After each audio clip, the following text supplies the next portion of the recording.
Meus irmãos, vamos abrir em Provérbios 10:1. As crianças que forem para a salinha, tia Karina está lá dentro já. Podem ir para lá.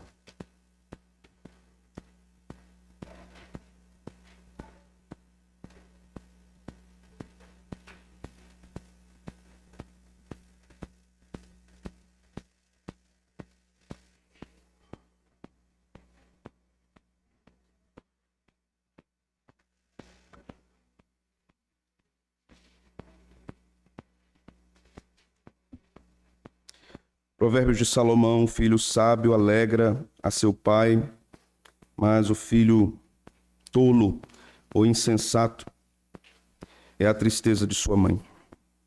Senhor, nós precisamos das tuas orientações nessa noite. Precisamos que o Senhor fale conosco. Este é o rebanho que o Senhor me confiou. E este rebanho tem dores, Senhor. Este rebanho tem sofrimentos, tem lágrimas, tem angústias. Muitas dessas angústias giram em torno de filhos desviados dos teus caminhos. Que o Senhor traga orientação a corações angustiados de pais e mães nessa noite. Que o Senhor fale com toda a igreja também, a fim de que tenhamos orientação necessária em tempo oportuno para sabermos o que a tua palavra diz sobre este assunto.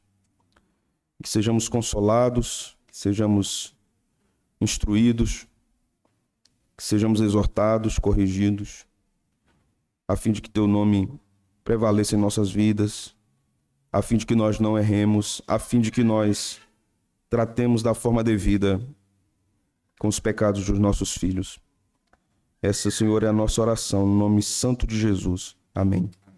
Podem sentar, meus irmãos.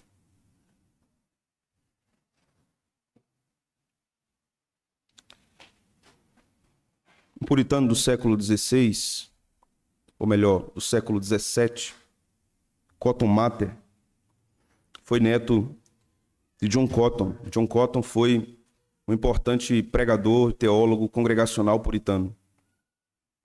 John Cotton foi o pastor, teólogo que mais influenciou John Owen, considerado o príncipe dos puritanos, considerado o segundo João Calvino. Então, Cotton Mather foi alguém que produziu muitas obras, escreveu muitos livros e também contribuiu muito com a igreja na sua pregação, onde ele estava principalmente na Inglaterra. Era característico, meus irmãos, dos puritanos, dos pregadores puritanos, estarem reflexivos e preocupados com as dores do povo, com as angústias do rebanho. Então não é difícil nós encontrarmos muitos sermões, por exemplo, sobre o luto. Sermões, por exemplo, dedicados a pais, a direcionar pais que perderam filhos na infância.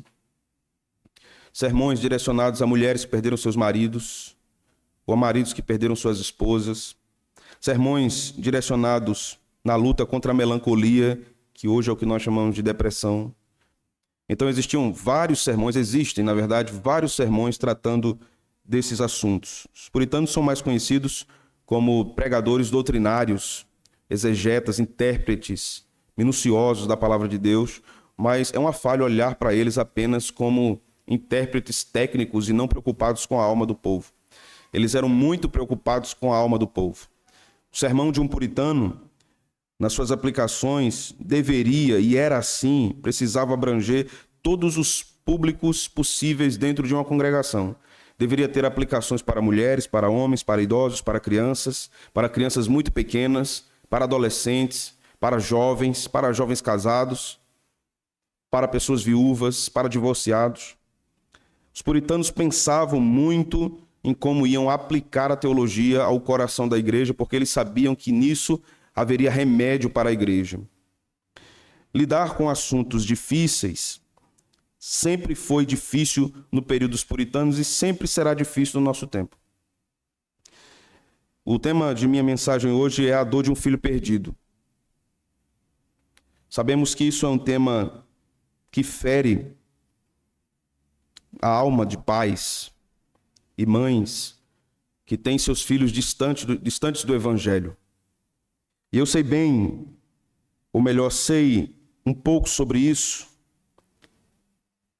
porque um dia esse pastor que vos fala esteve perdido.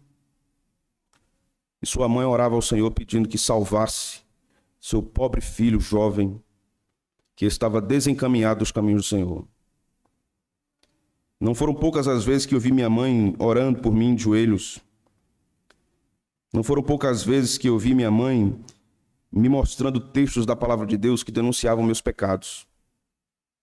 Não foram poucas as vezes que eu escutei exortações de minha mãe de que eu deveria ir à igreja no primeiro dia da semana honrar o Senhor, mesmo quando eu estava afastado dos santos caminhos do Senhor.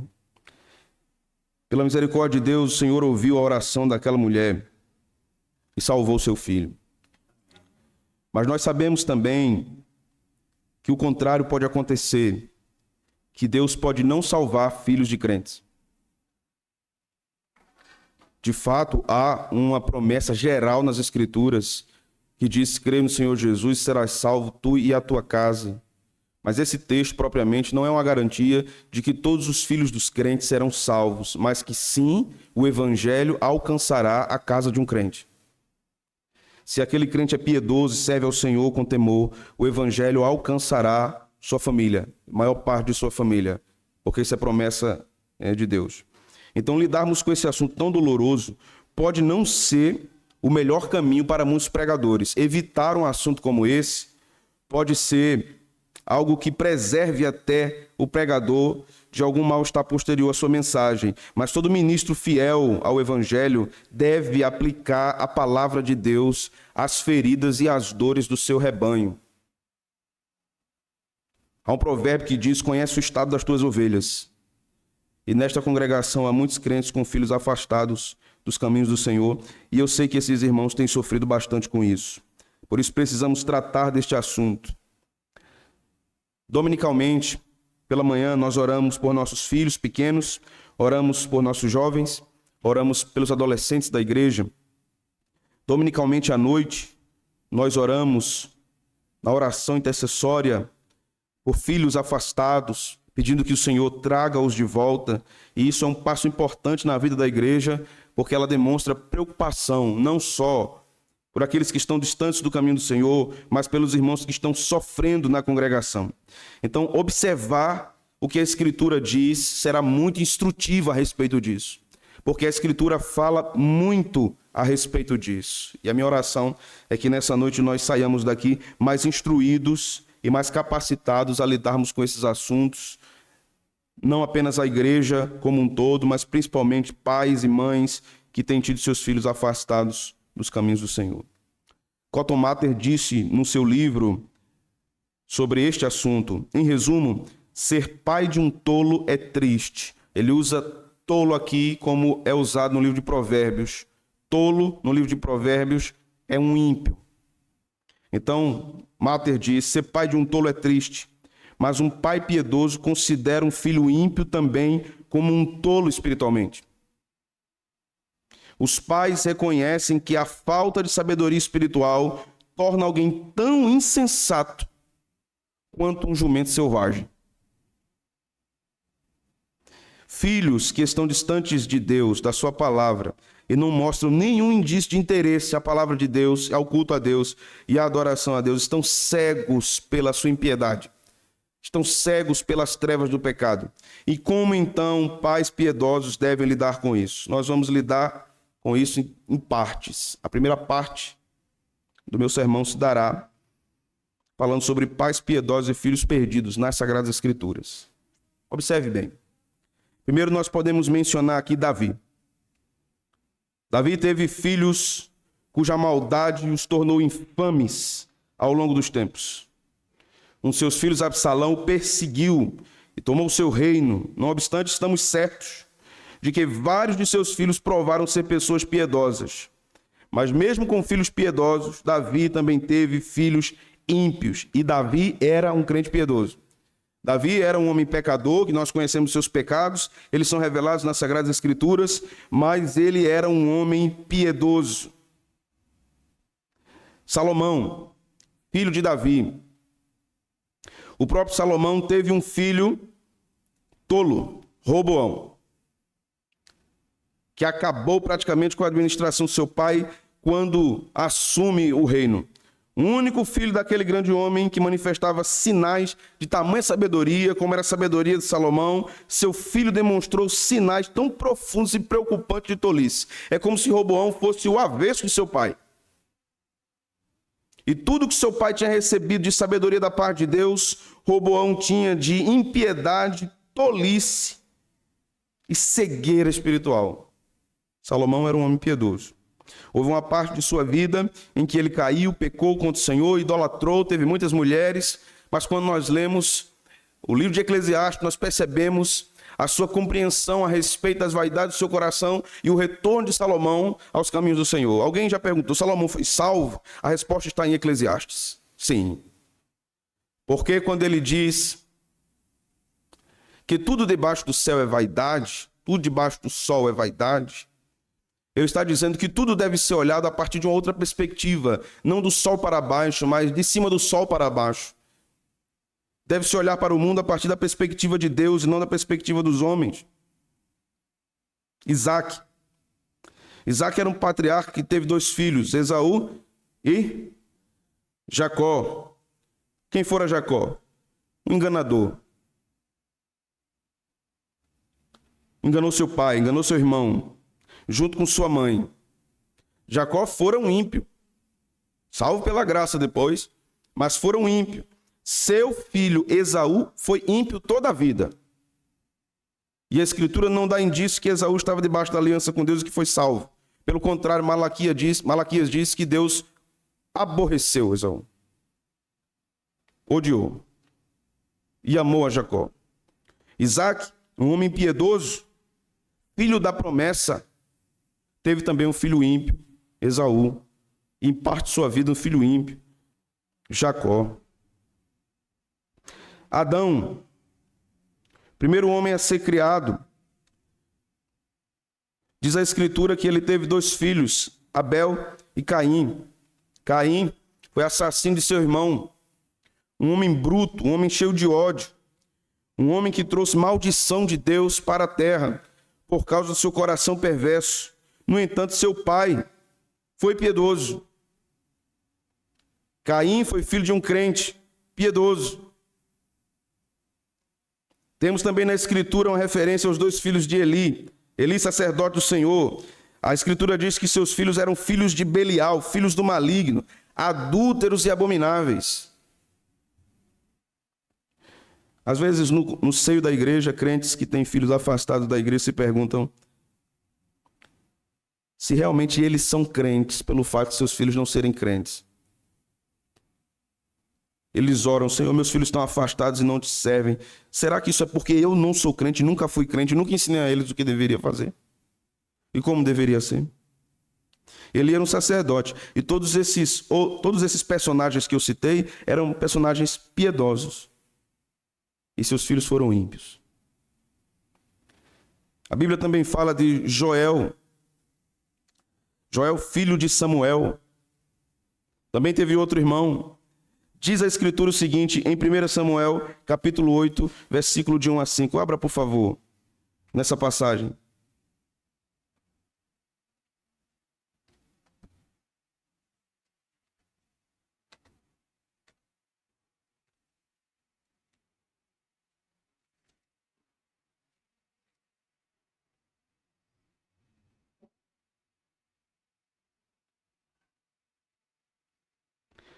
Primeiro livro de Samuel, capítulo 8, versículo 1.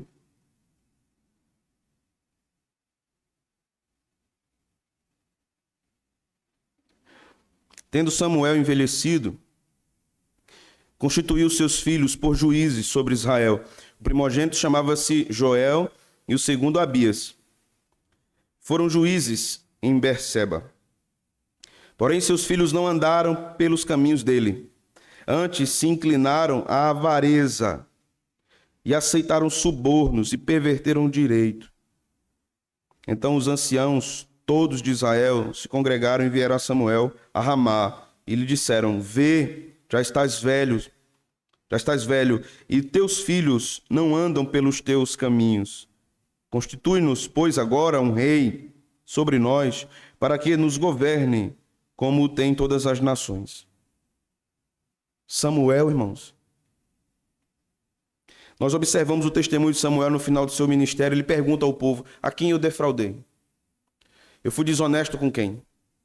Quando foi que eu deixei de vos ensinar a palavra de Deus? Não existia nenhuma acusação contra Samuel. Samuel era um homem piedoso, seus filhos eram avarentos e ladrões. Samuel era um crente, isso é inquestionável nas Sagradas Escrituras. Mas nós ainda poderíamos citar aqui: Josafá foi um pai piedoso, mas Jeorão foi um filho do inferno, foi um ímpio.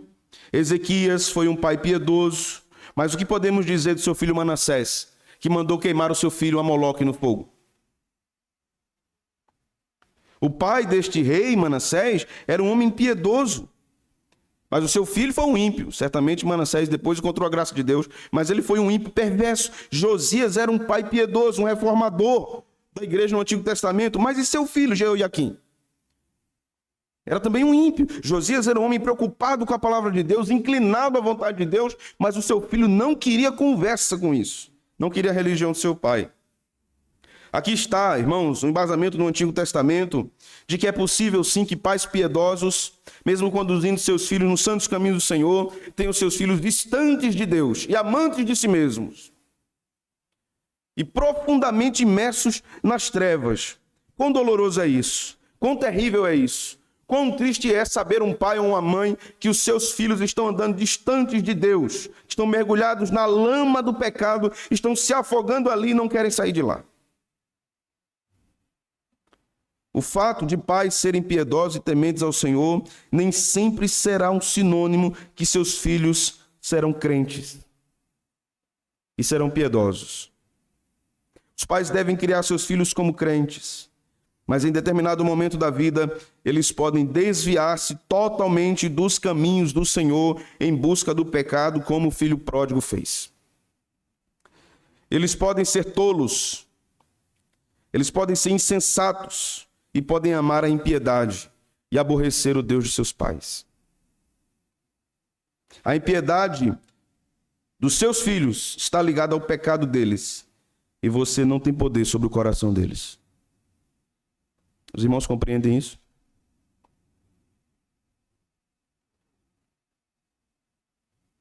Vamos voltar para Provérbios 10, versículo 1.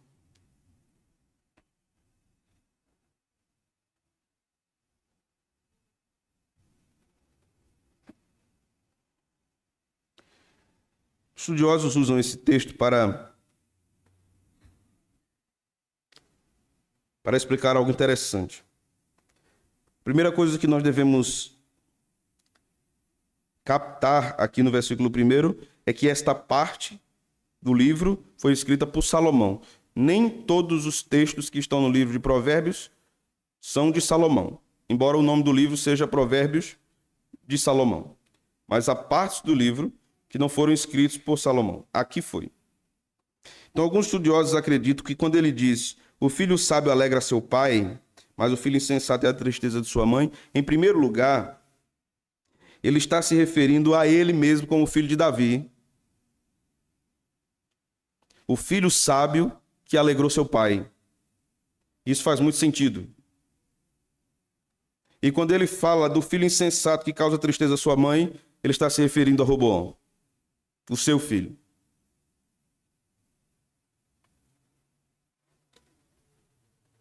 Este provérbio expressa a alegria de um pai em ter um filho sábio, a tristeza de sua mãe em ter um filho tolo, ímpio. No entanto, aqui existem mais implicações interessantes a respeito deste ensino. Primeiro, por que é a tristeza de sua mãe e não a tristeza do seu pai? E por que o filho sábio é a alegria de sua mãe, não a alegria de seu pai, não a alegria de sua mãe? Primeiro, nós devemos entender aqui que um provérbio é um ensino generalizado. Então, nós devemos tomar a parte pelo todo. Então, quando o texto diz que o filho sábio alegra seu pai, isso também inclui a mãe, o pai e a mãe. E quando diz que o filho tolo é tristeza para o pai e para a mãe. Mas também aqui há aspectos distintos, e Cotton Mather vai falar uma coisa interessante, que vale pelo menos para a nossa reflexão, ele diz, pelo menos na sua época, no seu contexto cultural na Inglaterra, ele diz que há um anseio natural no coração dos filhos em desejar a aprovação do seu pai. Então eles buscam crescimento, eles buscam melhora, eles buscam, no caso de crentes, até aprenderem mais sobre o Senhor e sobre a sua palavra para alegrar o seu pai e buscam a aprovação do seu pai. Este é um fator natural comprovável em termos psicológicos no nosso dia a dia. Quantos de nós, todos aqueles que tiveram filhos, já sabem e se lembram que seus filhos um dia pegaram algum desenho, alguma coisa, algum brinquedo, alguma construção que eles fizeram e foram lhe mostrar, a fim de que você dissesse, muito bem, ficou muito bem feito, ficou bonito. Se lembram disso? Eles desejavam a aprovação daquilo. Porque a aprovação do pai é importante. A ida do pai para ver o menino jogar futebol na escola é importante. A ida do pai para ver o seu filho num torneio de algum esporte é importante. A aprovação do pai dizendo muito bem, você foi muito bem, é importante. E aqui parece ser realmente esta referência. Mas quando a Bíblia trata aqui da tristeza da mãe, os puritanos acreditavam que isso se referia porque a mulher, a mãe, passava a maior parte do tempo junto com seus filhos em casa. E elas é que se dedicavam a maior parte do tempo à educação dos seus filhos, inclusive à educação espiritual dos seus filhos. Eram as mães que ensinavam seus filhos a orar, a ler as Escrituras. Eram elas que ensinavam as histórias da Bíblia, os personagens da Bíblia.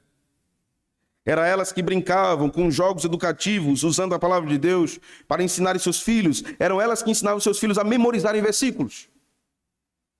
E quando seus filhos então resolvem não trilhar o caminho de seus pais e abandonar o Deus de seus pais, isso é tristeza profunda para o coração de uma mãe que dedicou toda a sua vida em instruir os seus filhos nos santos caminhos do Evangelho.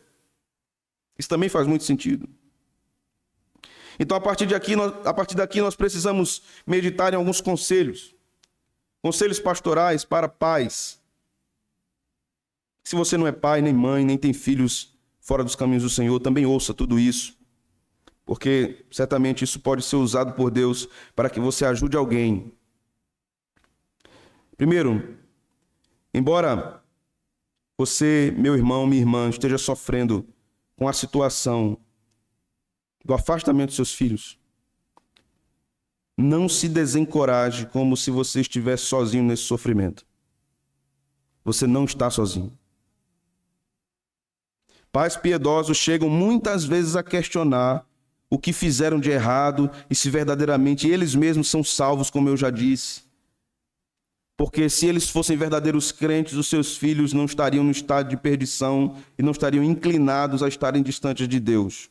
Esse pensamento é equivocado. E pode trazer um peso e tristeza desnecessário ao coração de pais crentes. Abra comigo o Salmo 103, versículo 17. Você está em Provérbios, você vai voltar um pouco aí.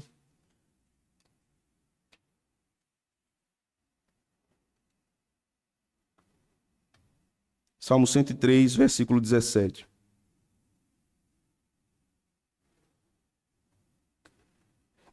Mas a misericórdia do Senhor é de eternidade a eternidade sobre os que o temem, e a sua justiça sobre os filhos dos filhos. Há uma promessa de Deus sobre a sua bênção aos filhos dos crentes. Isso é muito amplo. Paulo vai dizer no Novo Testamento que os filhos dos crentes são santos, no sentido de que eles estão no contexto da aliança e de que eles recebem a bênção de Deus por causa da relação que os seus pais têm com Deus. Você não sabe qual será o fim de seus filhos. Só Deus sabe. Mas você deve lutar em oração até o último suspiro de sua alma para que seus filhos sejam salvos. Há alguns anos, eu tive aula com um professor, o Dr. Neil. Ele é o reitor e fundador do Seminário Reformado de Miami. Eu estava no meu curso de mestrado e ele dava-nos um módulo de aconselhamento e falava sobre família em determinada altura do dia. Era um dia inteiro de aula e ele começou a falar sobre paternidade, sobre filhos na igreja, filhos que saíram da igreja.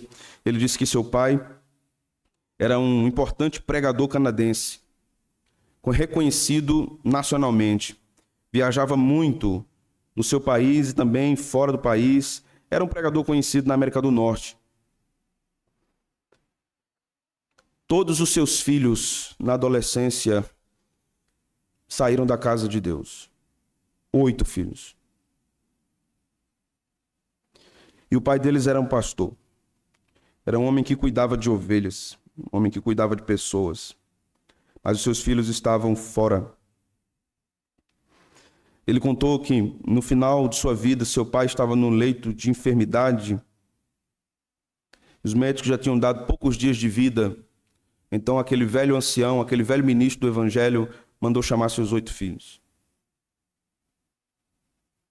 Olhou para cada um deles com a voz fraca e disse: a minha maior oração, ou a minha última oração, é que vocês sejam salvos.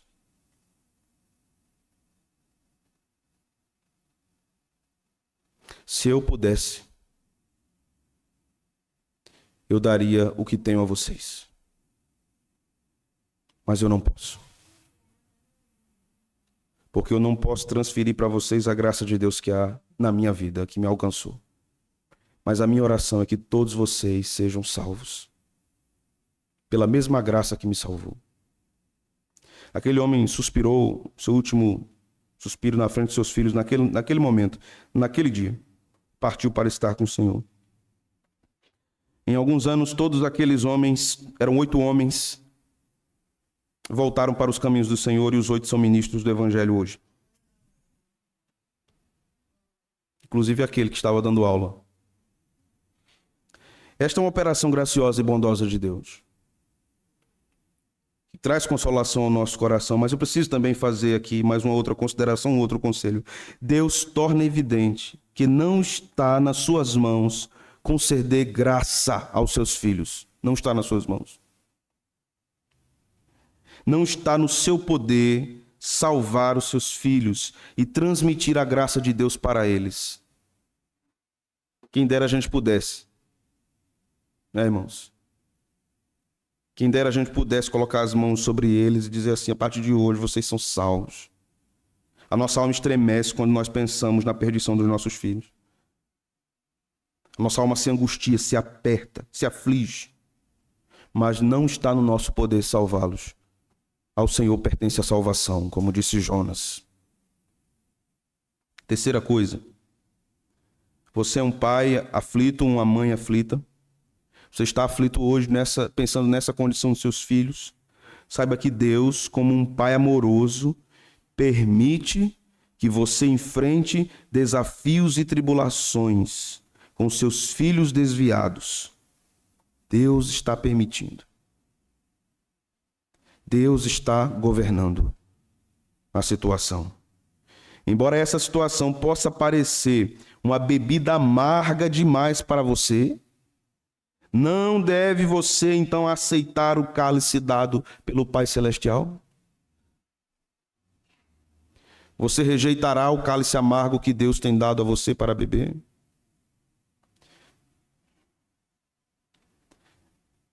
Visto que você tem sofrido com seus filhos na impiedade, você também deve atentar a empenhar-se em fazer o que é correto na sua aflição e não fazer o que desonra o nome do Senhor. O uso que nós podemos fazer nesse momento da aflição, do desvio dos nossos filhos, vai fazer toda a diferença na nossa caminhada no meio desse vale de lágrimas. Pais que têm filhos desviados devem também examinar a sua própria vida. Devem humilhar-se diante do Senhor e reformar a sua vida e a sua conduta, até para testemunho diante dos seus filhos. Há pais que têm filhos desviados que acham que vão trazer seus filhos na marra, no chicote. Vai para o inferno, vice. Tu sabe que Satanás vem te buscar. Satanás está feliz com a tua vida. O juízo final vai acontecer, vice. Jesus vai voltar, vice. E eu vou estar lá no céu e tu vai estar. Misericórdia. Isso às vezes é fruto do nervosismo, sabia? Do nervosismo, da falta de sabedoria, do desespero. Então, eu não vou falar o quê? Eu tenho que falar alguma coisa para ver se essa criatura desperta. Então eu vou falar tudo que vem na minha cabeça aqui, mesmo que eu peque, mesmo que eu não tenha sabedoria, eu vou falar tudo aqui para ver se essa criatura desperta. Não é esse o caminho. Uma outra coisa que nós devemos nos lembrar, que a natureza pecaminosa que nós herdamos de Adão vai sendo transmitida de ser humano para ser humano, né? Por causa da queda de Adão. Então, se os teus filhos são pecadores, é por sua causa. Você sabia disso? Sabia? Porque se eles tivessem nascido de um pai e uma mãe sem pecado, eles não seriam pecadores, não. Então eles são pecadores, de fato eles são.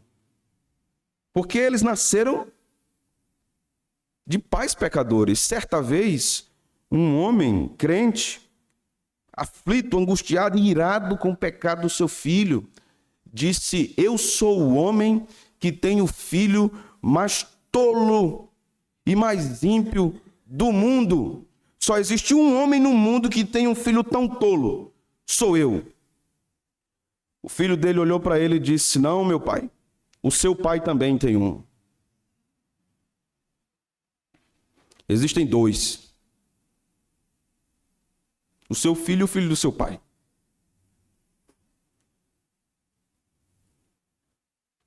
Homem, mulher, foi a natureza do pecado que há em você que envenenou seus filhos desde que eles nasceram. Eles já foram concebidos em pecado.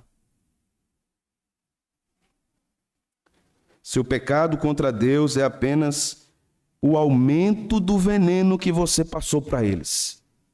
Um veneno que existe dentro de você. Então, quando você os vê cometendo erros, lembre-se disso. Busque a Deus em humilhação pela sua própria alma. Quando você vê seus filhos se perdendo nos seus pecados, nas vaidades desse mundo, nas luxúrias desse mundo, na prostituição, nas drogas ou na bebida, você humilhe-se diante de Deus, porque você também é pecador e suplique perdão da parte de Deus por sua vida e pela vida dos seus filhos. É possível que você possa ver muito do seu próprio pecado refletido na impiedade dos seus filhos.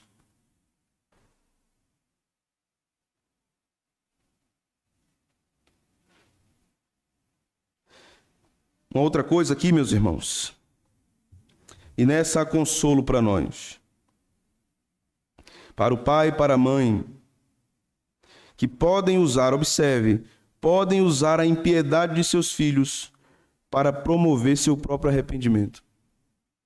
Você entende isso? Quando você vê seu filho pecando, você vá a Deus e se arrependa dos seus pecados, dos seus pecados. Porque você tem a graça. Porque você foi alcançado, ele não. Então que os pecados dos seus filhos sirvam para você de sinal e pregação, para que você se volte a Deus humilhado, pedindo perdão pelos seus pecados. Que os pecados deles fortaleçam a tua confiança de que Deus é aquele que te perdoa e que sara todas as tuas enfermidades. É aquele que colocou sobre o seu filho todo o teu pecado. É aquele que te salva da perdição, que livra a tua alma da morte. Mas nós podemos perguntar, não há cura a ser buscada? O que nós podemos fazer pelos nossos filhos? Ao enfrentar a aflição de ter filhos ímpios, preste atenção, não se esforce apenas para aliviar a sua própria aflição. Isso pode ser uma tentação. Buscar a salvação dos filhos para aliviar a sua própria aflição. Você entende? A finalidade disso é errado, né? Eu quero que meus filhos sejam salvos para que eu tenha mais alívio. para que eu não tenha esse tormento, que eu não tenha esse sofrimento, que eu não tenha esse aperreio. De eu saber que eles estão na igreja, não estão nas drogas. De eu saber que eles estão buscando a Deus, não estão andando com gente errada. A finalidade da conversão deles não está no alívio da tua aflição, mas está na conversão deles a Deus, na salvação de suas almas. Essa deve ser a finalidade de tuas orações. Então, depois desses conselhos, o que eu posso dizer sobre a forma que os pais que têm filhos desviados devem agir com seus filhos? Como abordá-los no seu estado de impiedade? Abra sua Bíblia em 2 Timóteo, capítulo 3.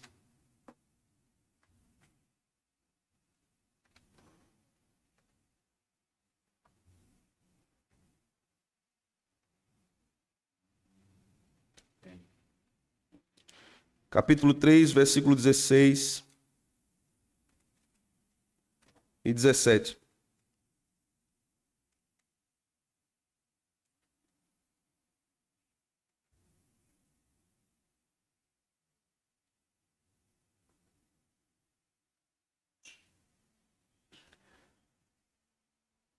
Toda a Escritura é inspirada por Deus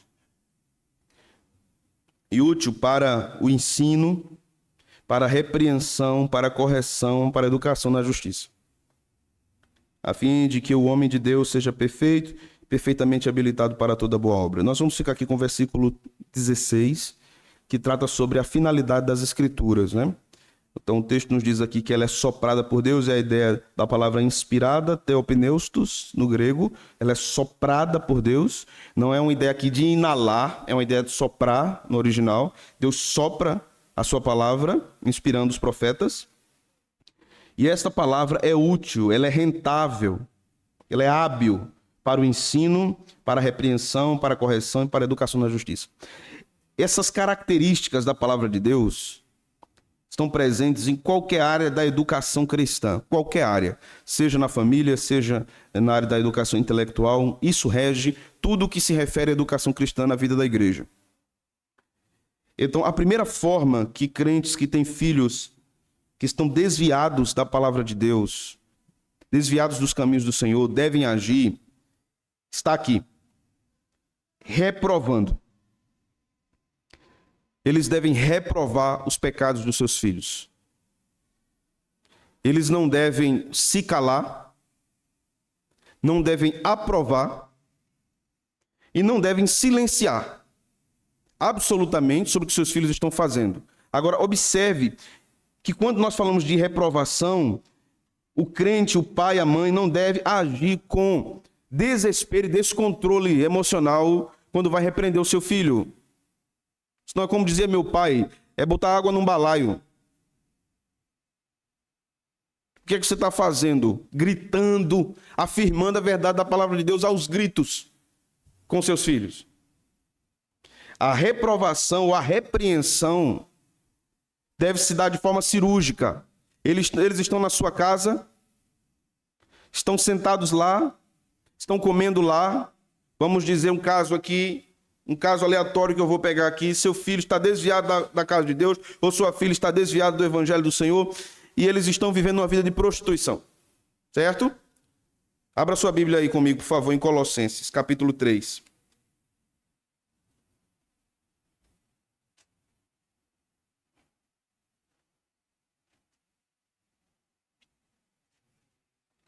Três, 5 de Colossenses.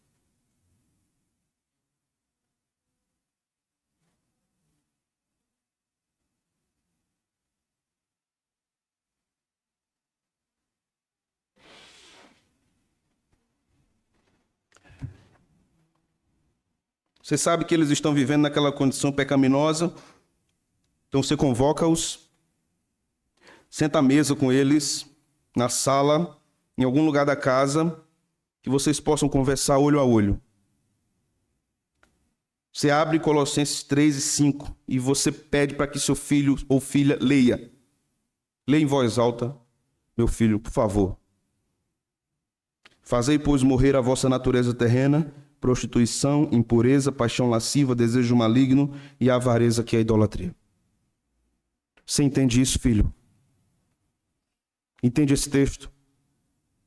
Entendo, pai. O que é que esse texto quer dizer para você?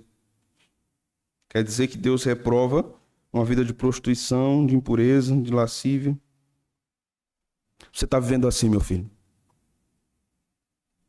Você percebe que você está indo contra o que Deus está dizendo na sua palavra? Você percebe a vida que você está levando no mundo? Contra a vontade de Deus. Você percebe que é Deus falando aqui, não sou eu falando. Não sou eu querendo controlar a sua vida. É Deus falando com você. Veja o versículo 6. Leia, filho, o versículo 6. E ele lê: por estas coisas é que vem a ira de Deus sobre os filhos da desobediência. O que é que você acha desse versículo 6, meu filho? Ah, mãe, o texto está falando que a ira de Deus vem sobre aqueles que vivem nesse desejo maligno, impureza e prostituição. Você entende que a ira de Deus vem sobre você, filho? Você entende que é isso que o texto está mostrando aqui? Nesse momento, você deve evitar, e eu sei que é difícil, mas você deve evitar um desespero que leve apenas à manipulação emocional. Do tipo, não faça isso com sua mãe, meu filho.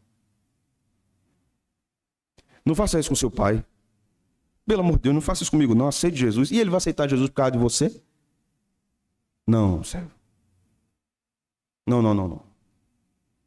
Tá certo, mas tá certo. Então você crente, para lhe agradar, a senhora não quer? Então você crente. Isso não é conversão. Você deve levá-lo a entender o que a palavra de Deus está falando a respeito do seu pecado. Você deve reprovar o pecado na hora certa. Na hora certa. Há tempo para todas as coisas. Há tempo de falar e há tempo de calar. O tempo da repreensão tem que ser na hora exata. Na hora exata. Não na hora da ira, não na hora da raiva, não na hora do desejo da explosão. Mas você deve ser o instrumento de Deus para levar o seu filho, pelo menos, à consciência do seu erro. Por isso que o crente deve ser alguém que manuseia bem a palavra de Deus. Vamos dizer que seus filhos não estejam nesse pecado de prostituição, de impureza, de desejo maligno, essas coisas aqui. Mas vamos dizer que o pecado deles, na sua impiedade, esteja ligado ao seu temperamento, suas explosões, sua forma de falar, linguagem obscena. Aí você lê o versículo 8. Agora, porém, despojai-vos. A ideia de despojar aqui, meus irmãos, é como tirar uma capa. É como se eu tirasse esse paletó. Despojai-vos igualmente de tudo isto: ira, indignação, maldade. Esses são pecados relacionados ao temperamento. Ira, indignação e maldade. A diferença de ira e indignação é que a indignação é uma ira prolongada. A ira é uma explosão. Se você conhece uma pessoa irada, você sabe que ela pode explodir em um momento, daqui a meia hora ela está tranquila. E você ainda está se tremendo. Né? Você ainda está se tremendo da explosão dela. Ela está tranquila, serena, tudo bem, vamos lá. Vai para onde? Vai para o shopping Caruaru? Vai para o Difusora? Vamos tomar um sorvete? Como é que é isso? A indignação é essa ira prolongada. E a maldade é como se fosse essa ira enraizada, aquietada, mas ela ainda está lá, operando vagarosamente. É possível o crente ter filhos maus, de maldade real operando. Você lê esse texto aqui. Olha aqui, filho, o que o texto diz. Que isso deve ser retirado de nós, como uma capa sendo tirada das costas. Eu devo tirar a ira, eu devo tirar a indignação e a maldade, mas eu só posso fazer isso, meu filho, com o evangelho. Isso aqui não é você meramente resolvendo parar de fazer isso. Somente o evangelho pode mudar você. Não é apenas uma mudança de atitude, é uma mudança de vida. E somente Deus pode fazer isso, mas esse texto denuncia, meu filho, o seu pecado. Denuncia o seu pecado. E você pede para ele ler. Vamos dizer que o pecado dos seus filhos não seja esse. Seja mentira. Pecados da língua. Olha o que o texto diz. Maledicência, verso 8 ainda. aquele que fala mal, né, dos outros. Linguagem obscena no vosso falar, mentira. No verso 9, não mintais uns aos outros, uma vez que vos despistes do velho homem com seus feitos e vos revestistes do novo homem. Então você lê isso e mostra aos seus filhos, aqui ao seu filho. Meu filho, esses pecados são marcas de alguém que não tem Cristo. E você tem cometido esses pecados e a Escritura está dizendo para você se desfazer do velho homem. Isso só pode ser feito se Jesus entrar na sua vida e transformar você completamente. Esta é a forma de repreender os nossos filhos. Com as Escrituras. Com as Escrituras. Não basta você apenas citar textos aleatoriamente. No momento da raiva, você precisa fazê-los ter contato com a palavra de Deus, porque eles podem não ouvir a sua voz, como pai e mãe. Mas a palavra de Deus tem muito poder, meus irmãos. Muito poder. E um dos primeiros sintomas de uma pessoa desviada dos caminhos do Senhor é não querer ler a palavra de Deus. Não quer a palavra de Deus, porque sabe que a palavra de Deus vai envergonhá-lo, vai denunciar os seus pecados. Eu sentia isso quando eu estava afastado dos caminhos do Senhor, na minha adolescência. Eu não queria ler a Bíblia, porque eu sabia que no dia que eu abrisse, ela ia falar exatamente o que eu estava fazendo.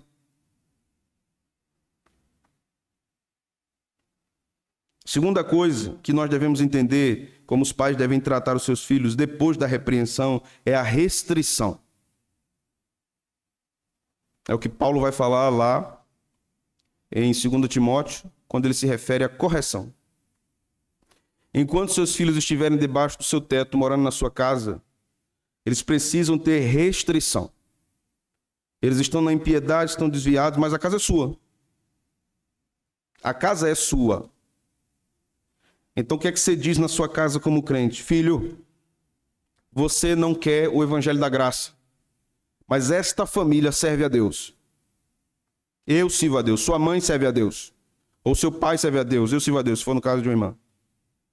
E você não vai desonrar o Deus que nós servimos dentro dessa casa. Se você quiser, faça isso lá fora. Aqui não. Aqui você não vai trazer isso, nem aquilo, nem fulano, nem beltrano, nem ciclano. Porque aqui é uma casa que Deus é honrado. Você deve restringir. Uma vez se for de maior, estiver morando em outro lugar, você não tem como fazer nada nesse aspecto, né? Mas uma vez que esteja na sua casa, esse é o método. Muitos pais cristãos têm medo de restringir os seus filhos porque têm medo de perdê-los completamente. Mas a permissividade está empurrando ainda mais para a perdição. Ainda mais para a perdição. A restrição é uma forma de repreensão. Você não vai fazer isso aqui. Se você é de maior, você faz em outro lugar. Aqui não. Eu não tenho como aprovar isso. Eu amo você. Não deve deixar de amar o filho. Não deve deixar de abraçá-lo. Não deve deixar de ter um tempo com ele. Não deve deixar de conversar com ele. Mas não deve deixar de fazer o que a Bíblia nos orienta a fazer. Se eles abandonaram os caminhos do Senhor, se lembre que eles estão ofendendo a Deus. Mas se lembre que Deus deu eles a você como seus filhos. E eles serão sempre seus filhos. E a questão tensa da coisa é como o crente vai lidar com isso. Ele está longe do meu Deus, mas ele é meu filho, foi Deus que me deu. Então como eu trato isso? Eu trato biblicamente, como a Bíblia me orienta a tratar. Se ele está errado, eu digo que ele está errado. Eu mostro nas Escrituras. E como é a forma de mostrar o erro dos meus filhos? Vamos lá mais uma vez. Vá anotando, viu? Vá anotando ou depois assista no YouTube de novo. Primeira Epístola de Pedro, capítulo 3. Vamos lá. Versículo 15. O contexto aqui é de cristãos que estavam debaixo de uma tensão, de uma possível perseguição que se levantaria. Ela não existia na verdade ainda, basicamente. Mas Pedro orienta os irmãos como eles deveriam lidar com os opositores de sua fé. E, infelizmente, filhos ímpios são opositores da fé. E há uma diferença aqui, observe, viu? Isso aqui é muito importante que eu vou dizer. Há aqueles filhos que estão afastados da palavra de Deus e da casa de Deus, mas eles ouvem. Eles ouvem. Eles reconhecem. Você sabe disso. Eles escutam, eles vêm à igreja, eles ouvem respeitosamente a repreensão dos pais. Então, de modo geral, esses filhos têm a inclinação, numa análise humana, entenda o que eu estou dizendo, têm uma inclinação à conversão, porque eles estão abertos a ouvir. Mas existem aqueles que são declaradamente inimigos da fé, inimigos de Deus. Isso é o que mais dói. Mas veja o que Pedro diz aqui no versículo de número 14, 15, 16. Mas, ainda que venhais a sofrer por causa da justiça, bem-aventurados sois. Não vos amedronteis, portanto, com as suas ameaças, nem fiqueis alarmados.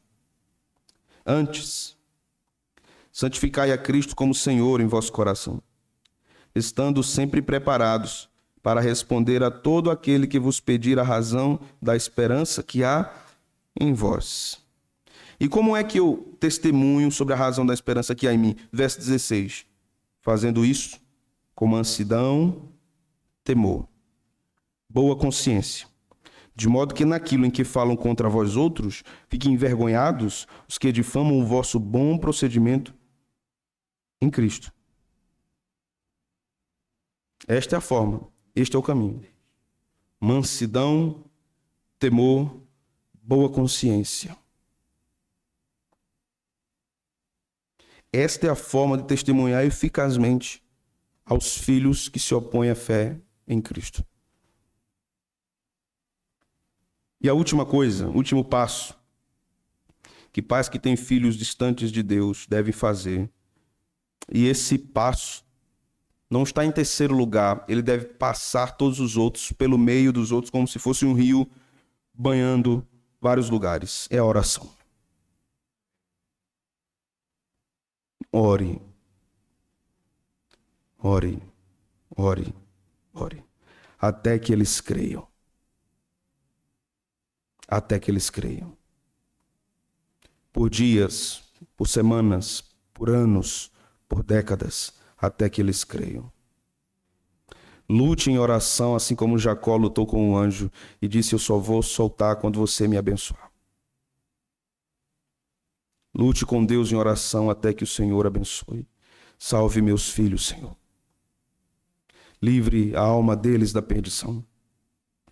Fale com eles, Senhor. Me dê oportunidades graciosas de comunicar o evangelho a eles. Tenha misericórdia dos meus filhos. Foi o Senhor que os criou. Ore com base nas promessas de Deus. Preste atenção, com base nas promessas. Senhor, a tua palavra diz, crê no Senhor Jesus, serás salvo tu e a tua casa. O Senhor disse. E eu creio nas tuas promessas. Orar as promessas de Deus não é uma tentativa de encurralar Deus, não é isso. Mas é orar o que Deus já disse. Entende? Ele disse. O Senhor disse. O Senhor falou nas Escrituras Sagradas. Abra sua Bíblia lá, no livro dos Salmos. Volte lá comigo.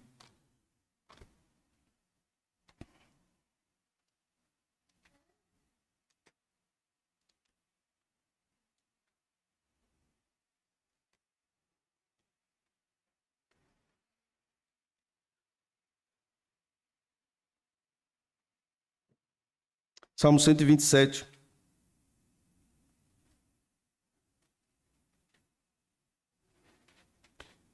E Salmo 128. Dois pequenos salmos sobre a família. Como é que você ora com base nas promessas de Deus? Assim, Senhor, a tua palavra diz que se o Senhor não edificar a casa, em vão trabalham os que a edificam. Eu tenho trabalhado, Senhor, para a conversão dos meus filhos, mas se o Senhor não agir, nada pode ser feito. A tua palavra diz que se o Senhor não guardar a cidade, em vão vigia a sentinela. De que adianta, Senhor, todo o meu esforço se o Senhor não colocar a sua mão? A tua palavra diz que inútil será levantar de madrugada, dormir tarde, comer o pão que penosamente granjeastes. Aos seus amados ele dá o pão enquanto dorme. A tua palavra diz que o Senhor nos sustenta. A tua palavra diz que não é o meu esforço, é a tua graça. Que enquanto eu durmo, o Senhor providencia tudo o que eu preciso. Então não é fruto do meu trabalho, não é fruto do meu esforço, é fruto da tua graça apenas. Embora eu entenda, Senhor, que eu devo orar, eu devo fazer minha parte, eu devo me esforçar, tudo depende do Senhor. E aí você continua orando. Senhor, a tua palavra diz, Pai, meu Pai celeste, a tua palavra diz que os filhos são heranças do Senhor, fruto do ventre, seu galardão. Se é uma herança que o Senhor me dá, ela pertence a ti. Os meus filhos são teus, os meus filhos são preciosa semente que tu me deste. São herança. Então, Senhor, eles te pertencem. A tua palavra diz que eles são como flechas na mão do guerreiro. Ó Senhor, usa essas flechas.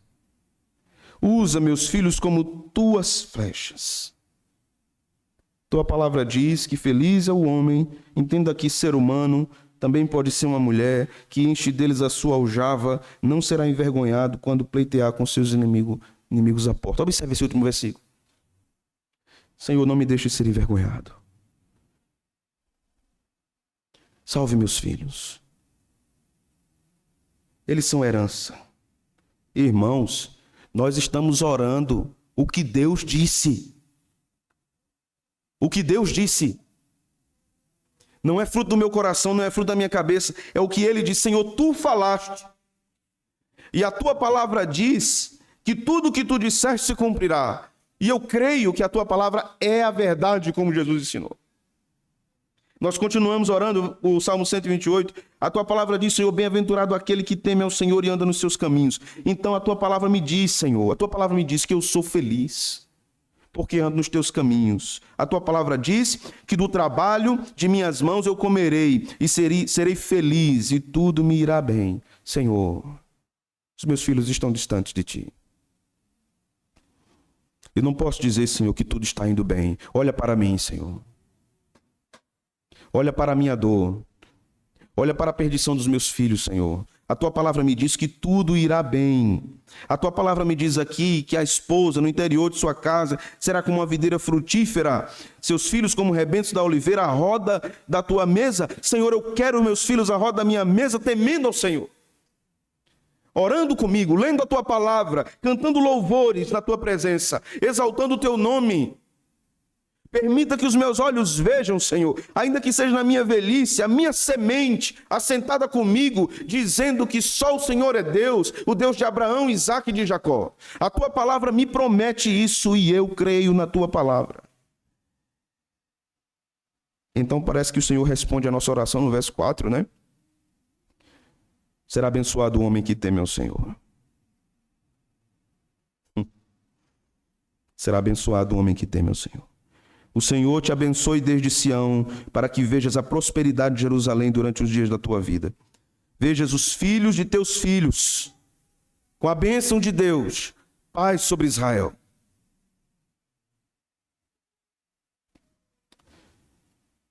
Talvez o Senhor não traga muitos dos que se foram, mas Ele trará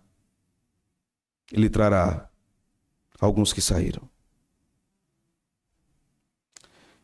Precisamos de sabedoria, não apenas para mostrar o Evangelho aos nossos filhos que estão distantes de Deus em termos verbais.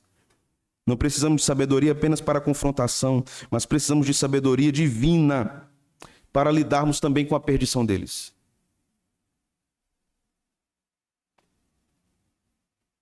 A busca a Deus em oração para a salvação dos nossos filhos é uma guerra que nós não podemos baixar a guarda. É uma guerra constante, uma verdadeira batalha espiritual. Contra o pecado, contra o inimigo das nossas almas.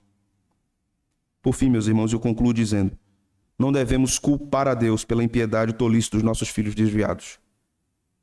Não é culpa de Deus. Embora possam ter havido circunstâncias situações que os afastaram da igreja, o coração deles já tinha sido seduzido pelo engano e pela mentira. Satanás pode apenas ter usado as circunstâncias. Nossa luta é para que a verdade de Deus ilumine a mente e os corações deles. E Deus sempre comunica a sua verdade com amor e misericórdia, e nós devemos fazer o mesmo com os filhos desviados da igreja. Vamos orar?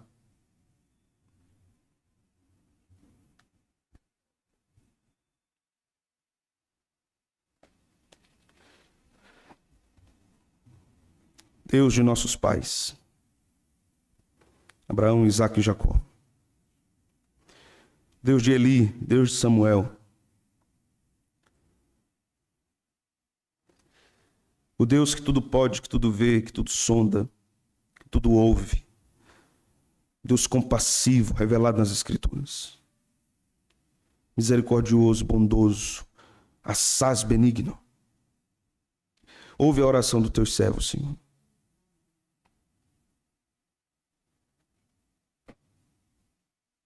Tem misericórdia dos filhos que estão longe, que estão mergulhados em seus pecados, que os seus ouvidos estão tapados para os conselhos de seus pais, os seus olhos estão vendados, eles estão imersos nas paixões desse mundo, desejando as coisas da carne. Ó Deus, que eles sejam guiados pelo Teu Espírito a uma poderosa convicção dos seus pecados. Que o Teu Espírito mostre a eles o quanto eles são pecadores e terríveis pecadores. E o quanto eles precisam da Tua graça, desesperadamente necessitados de Tua graça. Ó Deus Santo e Justo, Tu que és aquele que era, que é e que há de vir, o Todo-Poderoso. Tu és aquele que salvaste Jacó, enganador, que enganou seu pai, seu irmão, por um direito de primogenitura. Tu és o Deus que agiste graciosamente com Manassés, que adorou deuses estranhos, sacrificou seus filhos a Moloque. Tu agiste com graça sobre a vida daquele homem ímpio e perverso. Deus dos santos profetas. Tu és o Deus que salvaste Saulo de Tarso, perseguidor da igreja, zeloso fariseu, que com cartas ia perseguir e prender os cristãos, que estava diretamente envolvido na morte de Estevão, teu servo. Tu encontraste Saulo na estrada de Damasco. Encontra, Senhor, os nossos filhos desviados na estrada de Damasco. Mostra-te a eles, Salvador. Que a tua luz brilhe no seu caminho e que eles se prostrem diante da tua majestade e digam como Saulo: quem és, Senhor? E que escutem de tua voz: eu sou o Salvador, o Deus de teus pais. Deus dos santos, te pedimos por nossos filhos que estão na igreja, que estão sendo educados aqui, que frequentam a igreja, a escola dominical, que eles cresçam na graça e no conhecimento como Timóteo, que aprendeu de sua avó, de sua mãe, e na sua juventude aprendeu do apóstolo Paulo, que recebeu a oração e a aprovação dos presbíteros da igreja para que também fosse um pastor e guiasse o rebanho na cidade de Éfeso. Preserva, Senhor, as nossas crianças. Livra-os, Senhor, das seduções desse mundo. Ó Senhor, que sejam eles eleitos teus. Tu, quem sabes o número dos eleitos. Tu que governa todas as coisas. Tu sondas todos os corações. Livra, Senhor, os nossos filhos da perdição eterna. Livra-os, Senhor, do inferno, da condenação, Senhor. Livra-os do governo de Satanás sobre suas vidas, enquanto estão vivos aqui. Nós oramos, eles são teus, Senhor. Eles são a herança que o Senhor deu. A tua palavra nos ensina isso e nos insta a orarmos assim. Senhor, salve nossos filhos. Nós não descansaremos, nós não piscaremos, nós não vamos esmorecer diante da tua presença. E como aquela viúva, como aquela mulher pobre que importunava o juiz para que ele desse ganho de causa, nós estaremos à tua porta, Senhor, batendo, dizendo: socorre-nos, atende nossa oração, Senhor. Ouve o nosso clamor, Senhor. A tua palavra nos diz que se nós batermos, tu abrirás. Que se nós pedirmos, tu ouvirás e atenderás. Porque todo aquele que pede, recebe, o que busca, encontra, e o que bate, se abrirá. A tua palavra nos diz isso e nos promete. Fiados na tua palavra, nós oramos. Salva nossos filhos. Aqueles que estão distantes há pouco tempo, aqueles que estão distantes há muito tempo, aqueles que militam e falam contra a igreja com tanto ódio, rancor e raiva. Ó Senhor, o Senhor pode reverter tudo isso. O Senhor pode ter um encontro maravilhoso com eles. O Senhor é o Salvador dos ímpios. O Senhor salva. O Senhor é aquele que governa corações. O Senhor, diz a Escritura, inclina o coração do rei para onde quer. Inclina o coração desses filhos desviados, Senhor. No nome de Jesus, nós oramos assim. Amém e amém.